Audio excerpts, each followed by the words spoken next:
The inspiration for Joyful Noise came from the fact that my mom was a choir master all the years that I was growing up. My dad is also a professional musician and had led choirs years before that. But in my lifetime, I grew up with a house full of ladies coming over every Tuesday and Thursday night to sing songs while my mom taught them and conducted them, and it made an enormous impression on me. Yeah, you know, I wrote the part of Gigi for Dolly, even though I had never met her and she hadn't made a movie in 20 years, and I had absolutely no reason to think that she was going to start doing movies again for us. But I couldn't get her out of my head when I was writing the movie. I wrote the part of Vi for my mom. And that's who I had in my head the entire time. And when I was done writing and then had to decide who to actually try and cast, then Queen Latifah became the clear and obvious choice.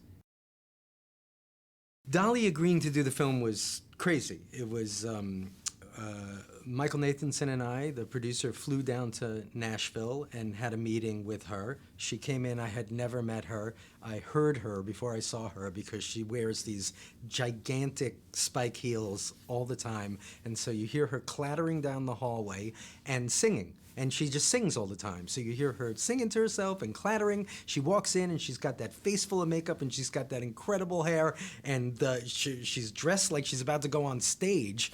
And it was amazing. I said to her, I think it was, if it wasn't the first, it was the second thing I said to her, you're Dolly, you don't disappoint, do you? And she said, if you ring my doorbell at 8 o'clock in the morning, this is what I look like.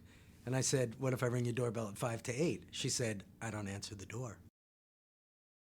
These two women have very different, opposite worldviews, and they have known each other all of Vi Rose's life because they're both lived their entire lives in this very small town in Georgia called Packashaw.